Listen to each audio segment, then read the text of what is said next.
Check the mic and make sure it sound right. Hi, I'm DK Will. This is DK Will Talk About It. And I'm going to let Tyler Spalding do all the talking in this video after this introduction from the Legends for Legends conference that was 2 years ago.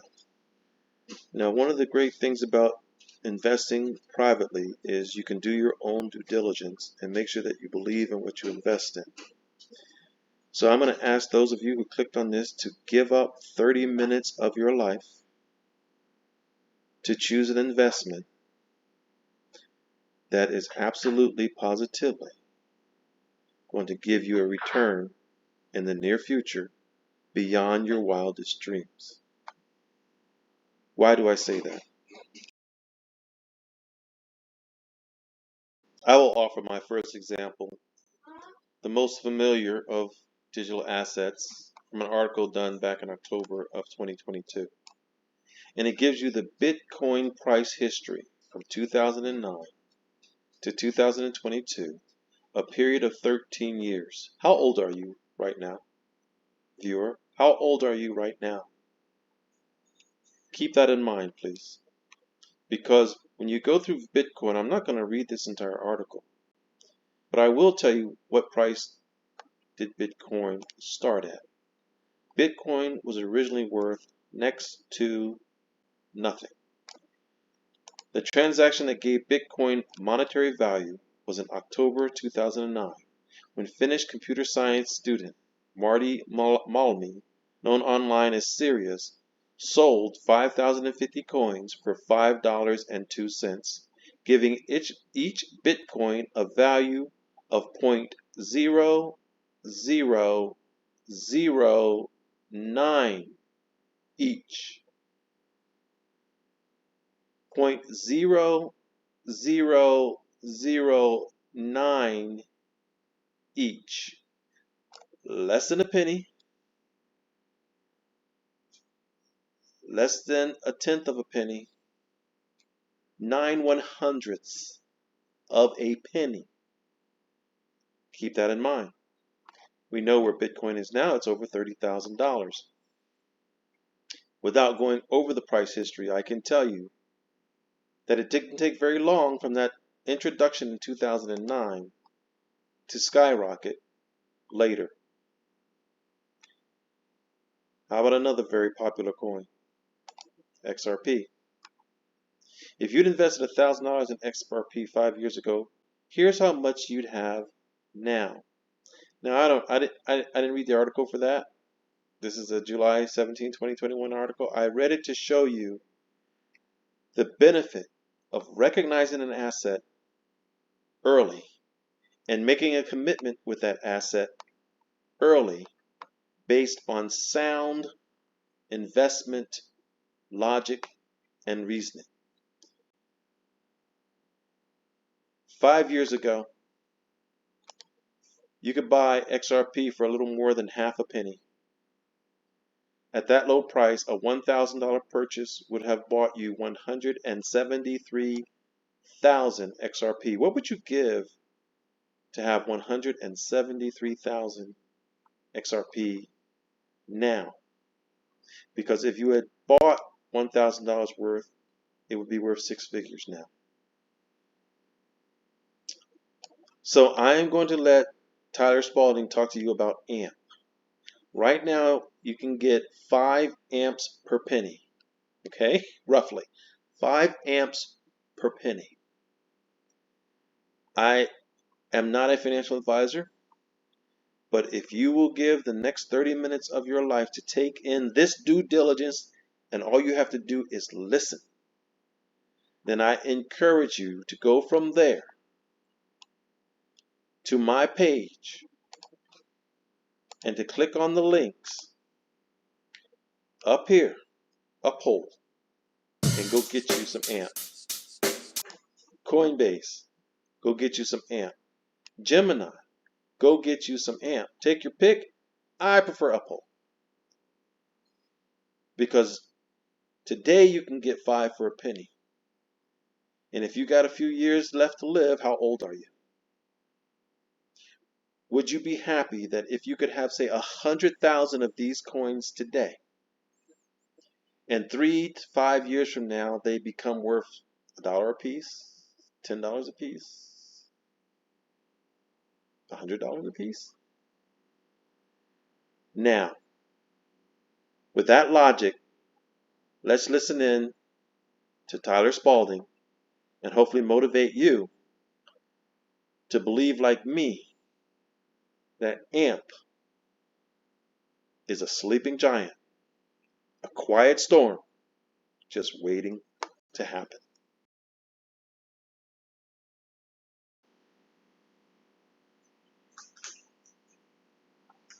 We're going to welcome back Tyler, Tyler Spalding. So Tyler's going to talk about if crypto can bring fee-free payments to merchants. So Tyler's been here, I think this is your 4th or 5th time now, but you've been here so many times in Amsterdam speaking to our audiences here and our friends that it feels like your second home almost. With that said, I'm sure you've got some exciting news that you're going to announce now as well. So maybe something about Amsterdam, I don't know. But with that, I'll give you the floor, Tyler. And we're sort of just about back on schedule. So hopefully we'll leave it some questions and answers afterwards as well. Yeah? All right. Good. Thanks, Tyler. Good. Thank you. Okay. It's great to be back, everyone. Glad to see so many people that, I guess, is there the clear? That I've been able to meet through the years, and then all the support, obviously, not only across payments, but then everything within crypto and these decentralized space and the ecosystem. So it's just super exciting to be able to kind of see all of this, continue to meet people, see everyone kind of coming back, and then get to talk more around this, which I can do forever, and I really, really enjoy, and I've been doing it for a while now. So the short background is me. I'm primarily just a technologist, a serial entrepreneur, so I'm really lucky in e-commerce payments. I've had 3 successful exits, and then I've been in crypto for almost 12 years now. So basically every portion of the market, every type of asset, the entire cycle up and down from the very, very beginning. So actually standing here right now, the bear market is fantastic because it's really allowed us to just focus, and there's so much work to do. So I'm literally busier than ever before, and getting a little bit now of this focus instead of some of the mania is actually very, very comforting and getting us to do an awful lot. So in talking today to this specific topic is, as Flexa has been growing, can this actually be possible? And then I'm one of the co-founders of Flexa, and then now I've even moved into a full-time role at the newly established AMP Foundation. So I'm the president there, and I'll be able to tell you around what we're doing, why we've done that, and how that ultimately leads to this goal.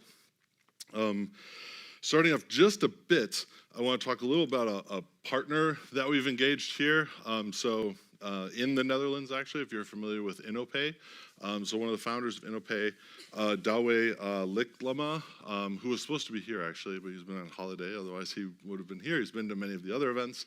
One of the founders of InnoPay, he's actually one of he was one of the leads on the project of Ideal, which many of you probably use. I think it makes up something like 85% of all Dutch online, or so e-commerce, so payments online here in the Netherlands. Ideal makes up, I think, about 85% of the entire market share.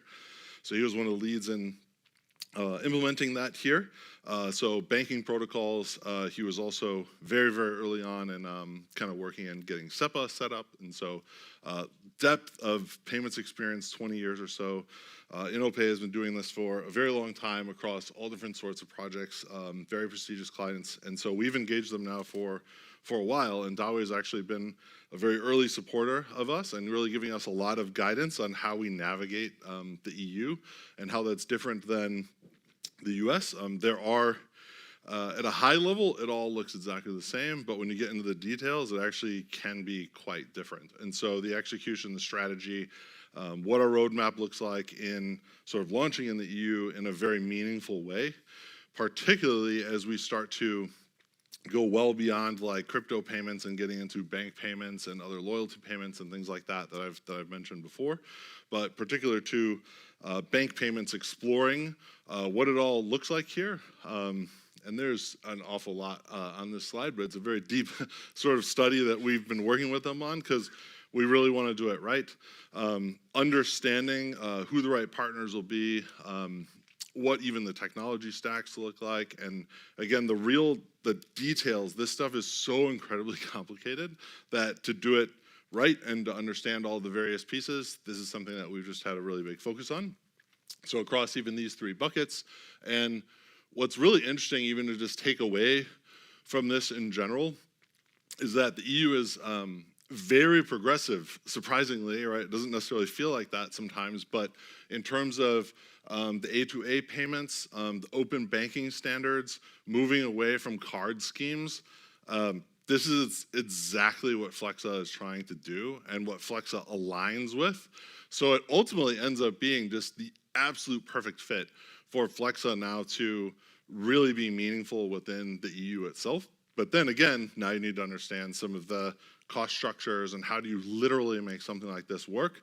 Even though at a very high level, this really couldn't be a more exciting market opportunity just because of how it's all structured, I'd say the greatest ethos across the EU in terms of consumer choice. That's really it. That's literally what Flexa can be about. And so really aligning with this and doing it right is extremely relevant. Again, we've been following this for a while. The roadmap, understanding where Flexa would fit in within just sort of the EU, so I want to say maybe like financial roadmap of how this has all come together. Payments in general, so very, very much a focus on payments. And where does Flexa sort of slot in, and when do we start going, and how to, again, become meaningful? Very relevant to what we just heard about. Without going into all of the details here, there's actually really good news to this, which is there is guidance, there are rules. So again, actually different here in the Netherlands versus in the US, which is very favorable to us. We're actually just looking for what those rules are.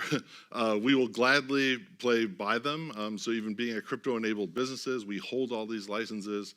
We spend all of the money on compliance. All the legal components is something we very, very strongly welcome. So it was almost, I was nodding my head considerably during all of the last talk because it was like, yes, exactly, that's what we want. Like regulation can actually be very powerful for us because we're ready to go in so many different ways. Having the regulatory clarity or any sort of framework to really work within is very positive for us. And even because of all of that, Mark was kind of, I think, trying to share a little bit of information, but it's because of all of these things and what we've even been doing with InnoPay and how big the opportunity in the EU is, we're very, very close to having all the pieces in place. We're even going to open an office here in Amsterdam, specifically Amsterdam. So this is going to be our sort of breakaway point to really grow our presence in the EU and being in Amsterdam for a whole bunch of reasons, particularly around the regulatory clarity, the support that we have here, and just being really a financial hub, if not the financial hub in the EU now, is really exciting to us. So we're going to have a presence here soon, personally, which is super exciting. So this is going to really be our launching point for Europe. So all of this there's so much more. I just tried to take the very small pieces of all of this. It's very, very in-depth, but we feel very, very good about it. And now it's just really about understanding all the individual pieces and then also the economic models, which I'll start to get into. So for those that haven't seen some about Flexa, Flexa now is actually the largest pure digital payments network in the world. And so what we do is we just connect to merchant hardware and software in-store, online, and we enable now an open framework for people to be able to pay with alternative assets, particularly now with cryptocurrencies, although moving quickly into bank payments, loyalty tokens, points, all other sort of digital assets that you can have on your phone. Basically, wherever you would store those assets on your phone. We're not a consumer company. We're back-end technology that now connects as literally a digital payments network. And so the idea behind it is that whatever asset a consumer has, they can then just spend into the network as if they're all the same. So as Mark was mentioning before of paying to that very, very worthwhile charity, by the way, which I would absolutely recommend that everyone take a look at. Very, very great cause. Having a QR code and just paying with a QR code, making that as really ubiquitous as possible to where any of these assets can then be used in the exact same way. They get paid into Flexo behind the scenes, and then the merchants can receive whatever they want on the back end. So if someone wants to use Bitcoin as money, a merchant probably doesn't want that. Maybe they do, they can receive it. Or if I want to pay in euros, Canadian dollars, Japanese yen, and I'm traveling, you can do that as well. So the network is really agnostic to any sort of digital asset coming in, and then the merchant's getting whatever they're looking for on the back end as the payout. So far, we have a really strong direct merchant network. So these are all direct partnerships that we have, often exclusivities or deep technology integrations that we've had. We also then set up almost everything in El Salvador, when you might have heard about that, when they moved into accepting Bitcoin as a national currency.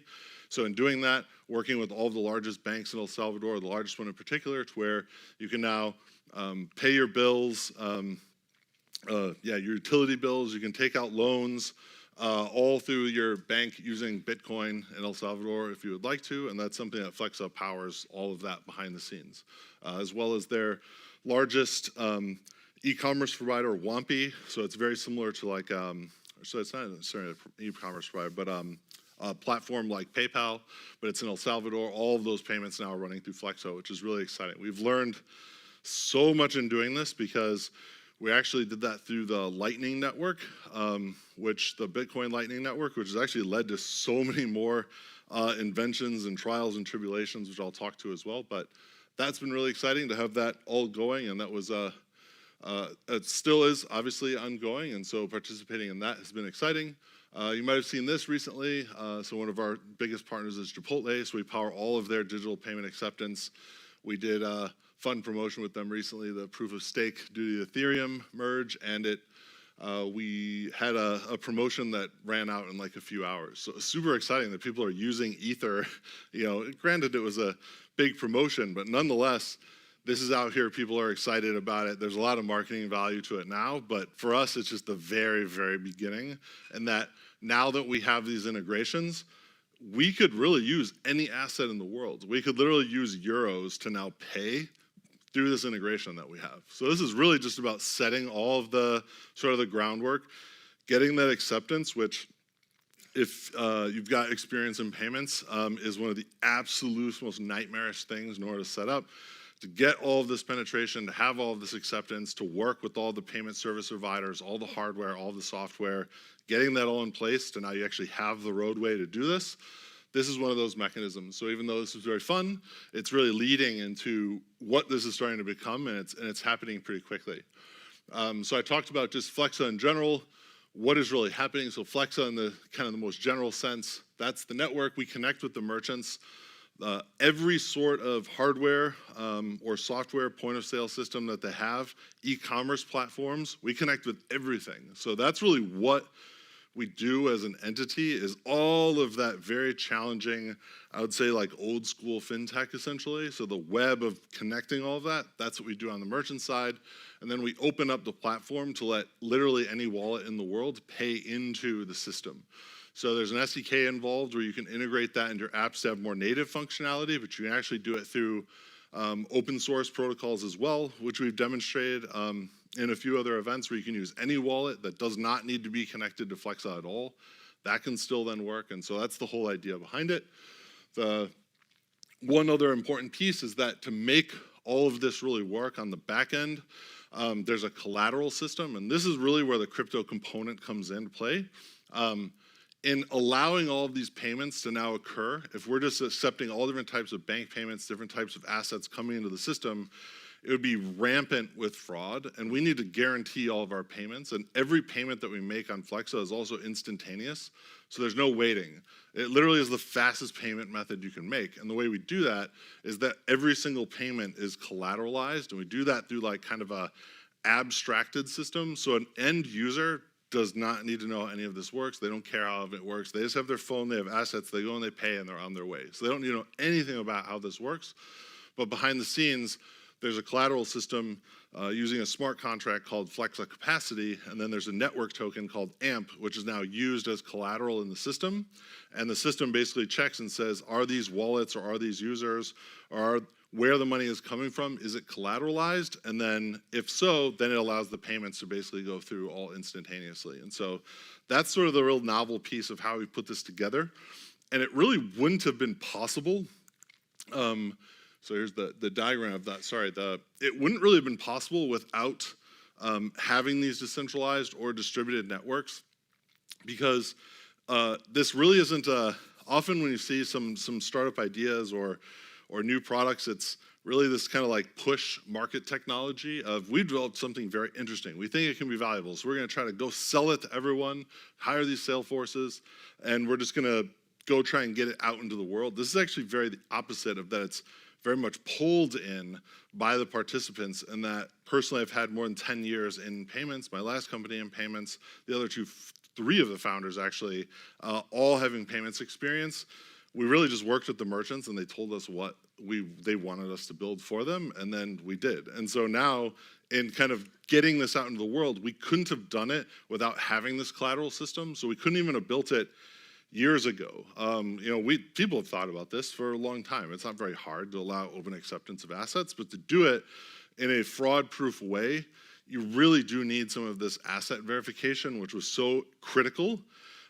This is actually where all the cost comes from. So right now, centralized companies do that, and that's completely fine. But if you want to have any sort of an asset being used to buy something, whether it's a credit card, a debit card, or otherwise, you have to verify that the asset is real, that the person actually has the asset. Same thing if you have, an example would be like, let's say someone came in here with the merchant and they have some Japanese yen and it's a banknote, and they go into the Albert Heijn and they're just like, I don't even know what that is. How do I verify that that money is real? But imagine if FX was zero, which it's not, and those are, I'm hand-waving through some things, but imagine it was.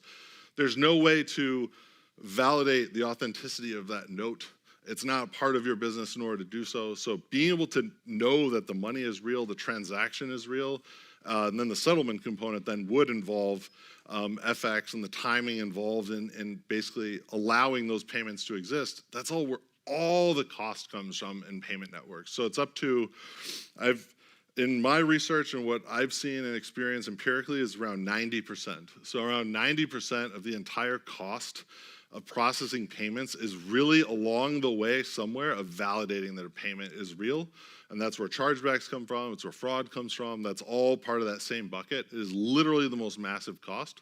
And so lastly, I actually talked about it earlier today around how that trust component and using these networks you can minimize the cost of trust to such a small number. That's exactly what we've done. And so they were actually one of our very first investors in the token and in our network, because I think they saw this very early and they recognized that. So as part of their thesis, us reducing, using that factor of being able to reduce the cost of trust, that's literally why Flexa exists. It's how we built all of this. This collateral mechanism is literally the lifeblood of how everything works. We wouldn't have been able to do it before something like Ethereum existed. We just literally wouldn't have been able to do it. So these are the current products. This will be everything. Flexa will be intensely focused basically on everything that it does, not getting distracted by anything else that could get asked for, other product verticals or other features. This is really it. So the SDK I mentioned, now that can be integrated into apps to be able to spend online through native apps, through also merchant apps themselves. That is surprisingly much larger of a use case than you would expect. So being able to pay natively, ordering ahead, think about how you use a lot of these apps. So we want to get integrated within that. That's what our SDK enables. The payment link functionality is literally something that Flexa would host, and it's very simple it's a URL that you can go to through a QR code or otherwise, and you just pay at the destination link. No other integrations are required. So both of those then live, and the payments API is just a very straightforward for larger e-commerce merchants that just want to integrate directly. That's something that we have in production. Some are using it now. They're not live yet. Unfortunately, I really want to talk about it, but I can't. But that's all happening too. So that's kind of the product suite of what Flexa consists of.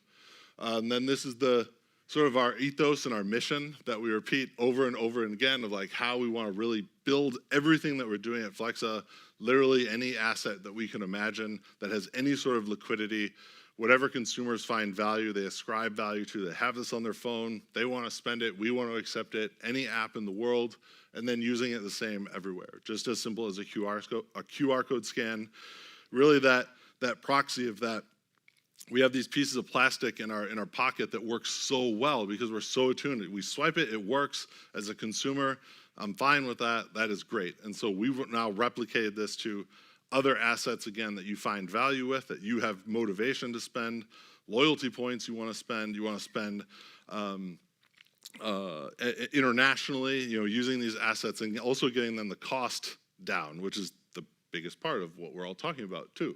So in doing a lot of this, there's been a few angles that sort of came together. This was also one of them, in that if we're doing all this, we actually have assets coming in from a lot of different sources. So in the US, it could be an ACH transfer for a bank payment. How we verify those assets, what oracles we would use, or what sort of finality system we would use to understand we've now absorbed those assets and they've been delivered to us. On the crypto side, it can be relatively straightforward, but when you start getting into proprietary APIs for loyalty points, let's say, the verification mechanism is actually substantially different. So us building a system that's as universal as possible of how we absorb all of these to come in, make sense of that, still collateralize them in the same way, and then also now understanding the economic model of where the fees might go. That actually gets more complicated than you would think, because if you're charging the merchant on the back end for a fee, but if their issuer of a point is where the actual margin is coming from, or they're paying for redemption, it gets a little bit more complicated. So there's a lot of edge cases in here, which I will avoid, but nonetheless, I just put a rough diagram of like how you have to think about this, of all these different sorts of assets coming in. So we've been now thinking about this for almost 2 to 3 years of how do we do that, and how do we basically bundle it into more of like a black box and make it much more simple for a merchant or any other third party to use something like Flexa without needing to build their own capacity contracts and interact with our system. This obviously applies to Flexa, but it's more about wrapping the economic model sort of into the contract or some sort of protocol itself, and then solving that issue of all these other assets coming in with different verification methods. And so that's what we did. We basically took this diagram here, and so the community piece, which are the ones that are staking Flexa capacity, so they're the ones that are providing the AMP tokens. That's actually where some of the names come from, where AMP is like kind of almost a unit of current, and then capacity is a measure of how much current and capacity you can then generate. That's like kind of how we played that. We're engineers, so we really like that. So that's where that name had come from, and it's your spending capacity, so it does make sense. But that's how it currently works in terms of community staking the Flexa capacity contract. There was one other really important piece, which I, in just talking through all of this, didn't mention, is that all the fees that Flexa charges merchants, it actually uses to purchase the AMP tokens, and it distributes them back to the collateral pool. So essentially what happens is that if you provide collateral into the network, you earn all of the fees. That's just generally how we've set it up. So there's a lot of selfish motivation to get the utility on these apps, but then also all of the economic motivation of, if I stake the system and I stake reputable apps, reputable protocols, reputable people, I'm going to earn all of the fees in doing that. And that's really how we're decentralizing the risk. So as I mentioned, the whole like validation component, which is so critical, we've basically decentralized all of that. So they're the ones earning all of the fees. And so that's what the line at the very top is indicative of. And so now, what we've done instead is we're rolling, so Flexa will still do that. Flexa won't change its involvement or how it participates, so it can still charge fees, it can still distribute those rewards and proceeds back into the network, which they will. But the important thing is that now we've rolled up the capacity contract and the token into a collateral protocol. So now it's almost like this black box where anyone can interact with this. So you can generate essentially collateral signatures, and you can prove that you've collateralized some sort of transaction, and it actually becomes very ubiquitous, and I'll show a couple of examples. But what's really neat is the economic model then is now put within this. So all of the fees are really generated within the ecosystem itself, which now goes back to the very beginning question. In doing that, it means that Flexa or other entities could now theoretically not charge any money for payments at all. So by doing this and creating an ecosystem around how collateral would work in a decentralized network and in this contract, the protocol, all the fees are generated within around using collateral, borrowing collateral. To be essential, it'd be like a proxy to buying something on credit versus money that you have yourself. That's like a decent example. The AMP token would also just be the governance token of the protocol, but all the fees accrued within it would still be within the token.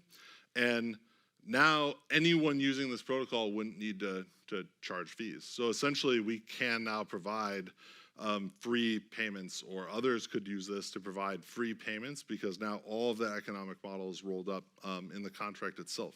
And that's phenomenal. The general idea is extremely high level. Consumer would basically initiate some sort of transaction. It could be a Bitcoin transaction. I'll send a Bitcoin transaction. It's unconfirmed. It could be literally any sort of transaction. It could be a bank wire. It could be anything with some sort of a evidence that a transaction has been submitted. Then at the same time, they'll actually submit a transaction hash of a basically collateral exists that's getting pledged to the receiver. So in this case, it would be Flexa, but it could be the merchant directly. It could literally be anyone. But you're basically saying, here's my pending transaction, and here's my proof that I have collateral to back it up. That's like just essentially what the interaction is. And so then Flexa or anyone else said, oh, that's great. Now, if you've given me access to the collateral, if you burn me or you don't actually, that transaction doesn't complete, I can take the collateral. So we're hoping the game theory is such that that never happens, but nonetheless, we've actually solidly protected the protocol that way. And so it really is that straightforward of any transaction I want to make, I can then submit a proof of collateral. Transaction happen. This is all behind the scenes too, so it's not something a user would ever need to do. This is literally, purely functionality, just like you swipe your credit card. You don't see everything that's happening behind the scenes. The user doesn't need to interact with it. The merchant doesn't need to interact with it, and it will just work. And now it can actually be very ubiquitous as well. We sort of, I view it as it's sort of, if you're familiar with the Lightning Network, so this is like a very straightforward flow diagram of, so when you're using something like Lightning Network, you're essentially collateralizing a transaction off-chain in Bitcoin that allows you to make all these micro-transactions with each other. But because it's the hash time lock contract, you're basically in a decentralized, permissionless way putting your assets together in a pool with all of these rules that govern how you can basically trade them between each other and be able to still write the state of that back to the main chain. So in doing so, you have issues. It's like this flow chart of, can I challenge a decision?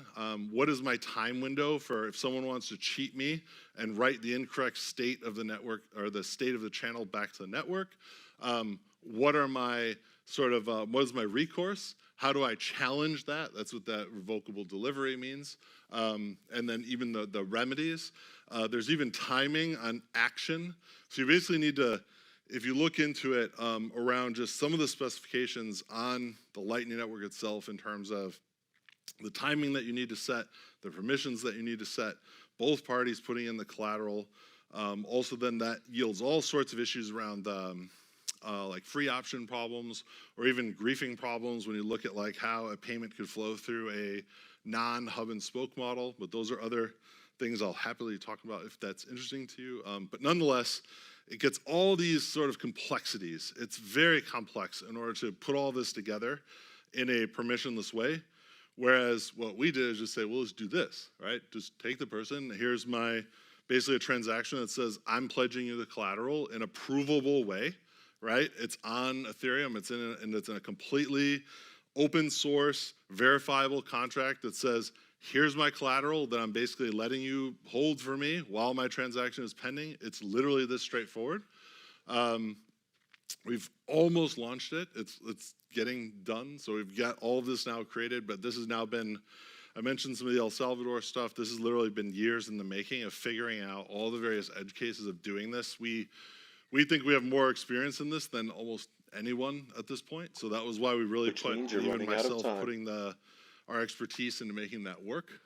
But that's really it in terms of what this will look like and now starting to create fee-free payments. So it all gets down to the initial question, and then here's our answer. Like, we truly believe this now, and we think we've achieved this. And using a system as it sounds, I know I spoke in a lot of generalities. I didn't show some of the other flow. I'm trying to keep it as simple as possible, but it is more complicated behind the scenes, and there's a lot more complex. But at the high level, it's very simple, and we wanted to keep it that way. It literally is just as some of those slides have showed. That's all you really need to do, and then it will work. So there's some of our AMP.xyz, the AMP Foundation, and then Amsterdam, which we love, and so we'll have a presence here soon, so we're super excited about that too. So that's what I've got, Mark, if we want to ask any questions. Thank you. Thanks, Tyler. Yeah, I tell you what, I like your simple diagrams as well. We do actually have our next guest already waiting in line, so I'm just going to open up to one question, okay? Who's going to pick the question? We've got question, right, first hand here, quick microphone. A great presentation. I love simplicity, and I love the solution. I was actually wondering, because there are many very good free products in the world, how do you think about adoption? Adoption in what sense? Now, the adoption of a free product, where if you look at merchants and consumers, they are organized in all sorts of different ways. How do we get all the merchants to adopt Flexa? Okay, so yeah, there's the only reason I asked that is there's so many different ways I can go with that. On the merchant side, the first thing is that we really built this in coordination with them. This wasn't just some random idea. I like to think that I'm smart, and Mark, hypes up, yeah, I worked at NASA and I did all this stuff in the space shuttle, and I'm really proud of that, and it's awesome. But they just told us, right? We worked. I've now built in other companies and now working with payment executives for years and years and years. They literally told us exactly what they want us to build. So we built it, and we just would ask, right? So that's why we've gotten the adoption that we've already seen, and some of the really big names that have already signed on to this, even despite some of the regulatory uncertainty, particularly in the US, which has been challenging, I think. So we actually have a lot more very large merchants sort of ready as some of this sort of clears out a little.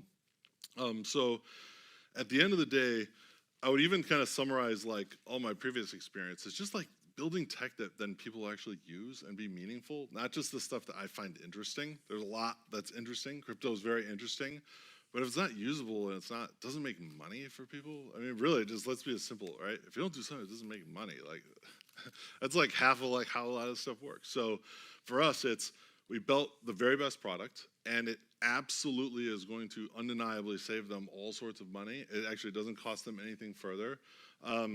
There's almost no reason for them not to use it, right? When it's there, and then they can use it, and they get all the assets available to them. And that's why we also engineered it that way. It also gets very interesting just from a moat perspective, because why would anyone else ever build something like that? Or why would a merchant ever change away from it when they literally get every wallet and every asset without us just getting enriched? So that's another really big piece. It's not that we've just rebuilt another one of the incumbents. So that's actually very important in that you have two very powerful incumbents. We're not just rebuilding that. So we're not just saying, oh, we're going to try to beat you, and we're just going to install at this top of the castle, and we're going to sit here, and we're going to earn all the fees, and we're going to rent seek just like them, but it's younger people, right? Like that happens a lot. But that's not the way we've architected this, to where actually the entire business model, a lot of what you've seen here at the conference and get talked about, I know Ruud is like very excited about, which I share. The protocols become these business models themselves, to where the token economics of how you can own individual elements or the contracts or the protocol can be very different if done in like a very authentic kind of meaningful way. And that's what we've done at Flexa. So now the participants, the merchants, the payment service providers, the users, the wallets, they're the ones that actually own this protocol. It's not us. So Flexa actually owns a very, very minority stake, a very minority stake. So that's how it's actually owned. So when you put those ingredients together very well, we think it makes for a very good kind of adoption trajectory of people wanting to use it. And so far, we've seen that. So Easy due diligence. It's phenomenal. Have a wonderful day. Check the mic and make sure it sound right.